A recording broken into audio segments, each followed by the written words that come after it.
Hello అండి, సమ్మర్లో ఎక్కువగా దొరికే ఫ్రూట్ ఏంటి? Water melon. ఈరోజు నేను మీకు వాటర్ మిలన్తో ఒక మంచి స్వీట్ చేసి చూపించబోతున్నాను.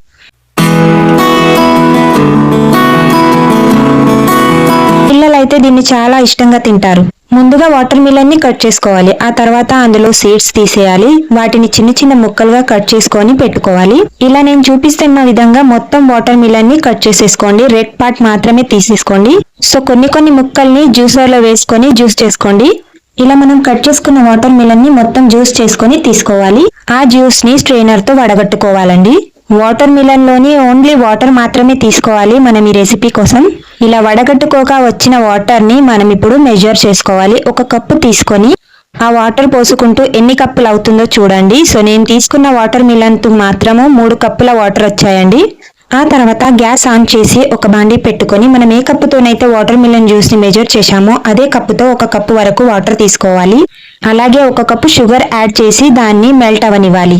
మీడియం ఫ్లేమ్ లో పెట్టి షుగర్ అంతా మెల్ట్ అయ్యే వరకు కలుపుతూ ఉండాలండి. సో షుగర్ మెల్ట్ అవ్వడానికి వచ్చింది. ఈ లోపు మనము అన్ని ఇంటికి ఒకే కప్పుని మెజర్ చేయాలండి. సో అదే కప్పులో మళ్ళీ 3/4 కప్పు కార్న్ ఫ్లవర్ తీసుకోవాలి. అందులో కొద్దిగా మనం వడగట్టి పెట్టుకున్న వాటర్ మిలన్ వాటర్ ని వేసి కలుపుకోవాలి. మొత్తం చక్కగా మిక్స్ చేసుకోవాలండి. లంప్స్ లేకుండా మిక్స్ చేసుకోవాలి.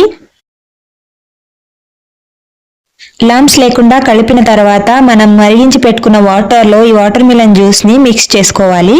ఆ తర్వాత మీడియం ఫ్లేమ్ లో పెట్టుకొని ఒక 5 మినిట్స్ వాటర్ బాయిల్ చేసుకోవాలి. వాటర్ బాయిల్ అయిన తర్వాత మనం మిక్స్ చేసి పెట్టుకున్న కార్న్ ఫ్లవర్ అందులో పోసుకోవాలి. పోసుకున్న తర్వాతే వెంటనే కలుపుతూ ఉండాలండి, గట్టి పడిపోతుంది. ఇప్పుడు పూర్తిగా లో ఫ్లేమ్ లో పెట్టి మిక్స్ చేస్తూ ఉండాలండి, అడుగంటకుండా.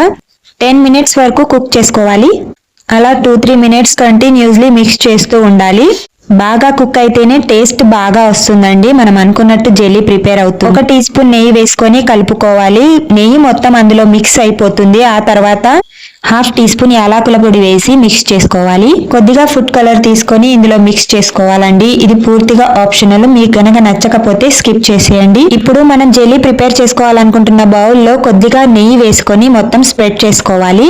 అలాగే మీకు నచ్చిన డ్రై ఫ్రూట్స్ కొన్ని కచ్చపక్కగా దంచుకొని ఇందులో వేసేసుకోవాలండి. ఇక ఇటువైపు మన జెల్లీ అనేది ప్రిపేర్ అయిపోయినట్టేనండి. చూడండి, మొత్తం కన్సిస్టెన్సీ ఇలా రావాలి. ఇలా చక్కగా కుక్ అయితే మన జెల్లీ పర్ఫెక్ట్ గా వస్తుంది.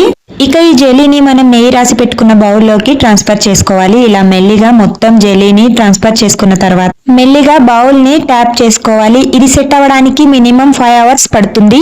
1 అవర్ అలాగే వదిలేసి కాస్త చల్లారాక ఫ్రీజ్ లో పెట్టుకోవాలి. మన జెల్లీ చల్లారిపోయిందండి. దీనిపైన ఇక మూత పెట్టుకొని ఫ్రీజ్ లో పెట్టాలి. డీప్ ఫ్రీజ్ లో పెట్టకూడదు, నార్మల్ గానే పెట్టాలి. సో 4 అవర్స్ కంప్లీట్ అయిపోయింది. మన జెల్లీ రెడీ అయిపోయింది. ఇది ఎలా వచ్చిందో నేను మీకు ఇప్పుడు చూపిస్తాను. బౌల్ పైన మూత పెట్టేసి దాన్ని రివర్స్ లో చేసి మెల్లిగా ట్యాప్ చేయాలి. తర్వాత జెల్లీ అనేది బయటికి వచ్చేస్తుంది.